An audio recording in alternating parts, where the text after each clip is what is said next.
बड़ा सा अंबानी अडानी का शॉपिंग मॉल खोला जाएगा।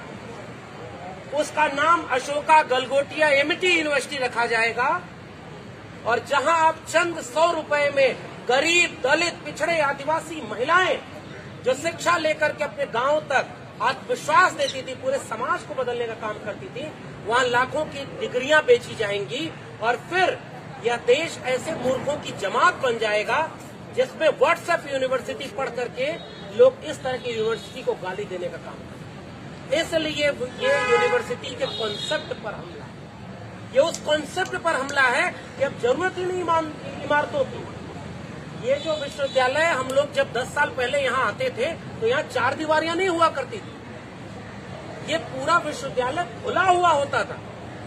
क्लासरूम से ज्यादा पढ़ाई क्लासरूम के बाहर हुआ करती थी और यहाँ बैठ करके हम डायलॉग डिस्कशन करते थे। हमारे टीचर हमारे साथ बैठा करते थे। आज टीचर डरता है, वो छात्रों से आंख नहीं मिला हुआ था। तो सब कुछ कैसा बना दिया जाए। वो बैलगाड़ी, घोड़ा गाड़ी देखा है ना आपने? उस घोड़े को जब सड़क पर चलाना होता है तो उसकी आंख के किनारे 2 पट्टे बांध दिए जाते हैं कि केवल सड़क दिखे, किधर घूमना है, किधर कहाँ है, वो इशारा दिया जाएगा, वो चले। इस देश को चलाने वाले लोग जिन्होंने खुद तो अच्छी शिक्षा नहीं पाई, हम तो दुआ करते हैं कि काश उनको भी दिल्ली यूनिवर्सिटी, डिग्री तो है उनके पास दिल्ली यूनिवर्सिटी की, पता नहीं वो फेक है कि ओरिजिनल है, लेकिन काश इन कक्षाओं में पढ़े होते तो वो आइडिया ऑफ यूनिवर्सिटी के कॉन्सेप्ट को समझते। वो कभी विश्वविद्यालयों के चरित्र पर हमला नहीं करते और भीड़ नहीं बनाते छात्रों को कि वो बैलगाड़ी, घोड़ा गाड़ी की तरह केवल सिलेबस, अब सिलेबस ओरिएंटेड अगर पढ़ाई होगी तो ऑनलाइन एजुकेशन सबसे अच्छा है। ये जितने लाखों के कोचिंग इंस्टीट्यूट है, एजुकेशन मॉडल क्या है इस देश का समझिए। यहाँ 10वीं और 12वीं की पढ़ाई स्कूल में इसलिए बर्बाद की जाती है कि स्कूल का मास्टर या आपके घर पढ़ाने कोचिंग और ट्यूशन आता है और कई गुना फीस लेता है और आप 10वीं और 12वीं में अच्छे नंबर ले आते हैं। IAS बनना है तो लाखों करोड़ों रुपए का टर्नओवर वाला यहाँ कोचिंग का पूरा साम्राज्य बिखरा पड़ा है। ये विश्वविद्यालय थोड़े से जो है ना, वो इन सब के सामने चुनौती बने हुए। JNU की इमारतों को देख करके ये कारपोरेट अंबानी अडानी के यार लोग ये सोचते होंगे कि इस जगह पर अगर शॉपिंग मॉल होता तो कितना अच्छा होता। इस जगह की कीमत समझिए। इस जगह पर अगर वो एक हवेली बन रही है ना, पता नहीं अभी शायद कोर्ट ने रोक दिया, उस घर की कीमत का अंदाजा लगाइए। उनको आपकी तालीम से कोई ताल्लुक नहीं है, वो इस जगह की इमारत का इस्तेमाल करना चाहते हैं ताकि इसको भी बेच करके अपने दोस्तों अंबानी और अडानी के हाथों में सब कुछ दे दें और कहें कि आप यहाँ एक अच्छी यूनिवर्सिटी बनाओ। इसलिए ऑनलाइन एजुकेशन का भी यहाँ आपदा में अवसर का इस्तेमाल किया जाए। तो वो जो पूरा आइडिया ऑफ यूनिवर्सिटी है, डिबेट, डायलॉग और डिस्कशन, हमें पता ही नहीं कौन विद्यार्थी मोबाइल में हमारे क्लास ले रहा है कि नहीं, वो क्या डिबेट, डायलॉग और डिस्कशन करे। सिलेबस खत्म हुआ कि नहीं, ये ऑनलाइन ओपन बुक एग्जामिनेशन, इससे बड़ा मजाक कुछ होता है क्या?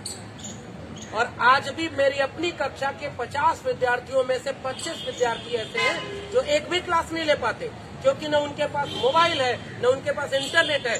मैं कह रहा हूं कि एक सोशल डाइवर्सिटी इंडेक्स बनाओ कि वो 25 विद्यार्थी किन घरों के हैं। वो 25 के 25 फर्स्ट जनरेशन लर्नर हैं। वो दलित, पिछड़े, आदिवासी, किसान, मजदूर के बच्चे हैं। तुमने पहले झटके में उनको विश्वविद्यालयों से बाहर कर दिया। फिर ये किस बात के विश्वविद्यालय? चंद अमीर लोगों के लिए जिनकी जेब में पैसा है, जो प्राइवेट विद्यालय में अपने बच्चों को पढ़ा करके तैयार करते हैं तो प्राइवेट यूनिवर्सिटी में भेजते हैं।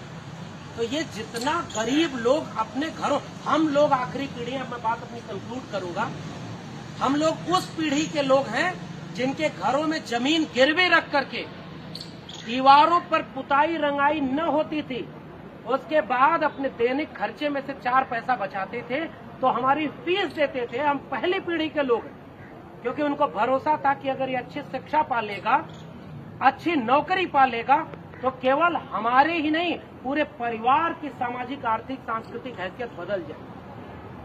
शिक्षा में ये भरोसा था आज से 10 साल 20 साल पहले।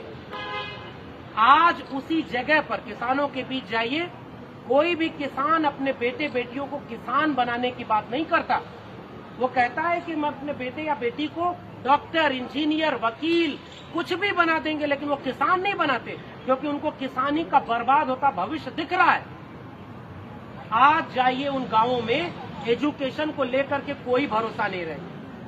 हमारे गांव के 2 प्रॉपर्टी डीलर हमसे कम उम्र के जमीन की दलाली करके 4 मंजिला मकान बनाए और हम 10 साल यहाँ पढ़ाए हैं और हम 10 रुपए भी अपने घर में नहीं दे पाते, एक अलग वजह। तो पैसा कहाँ से आ गया? मीडियोक्री करके, और उनके पास कोई डिग्री नहीं है। तो जिसके पास डिग्री नहीं उसके पास पैसा है, और जिसके पास पैसा वो प्रधानी का चुनाव लड़ रहा है।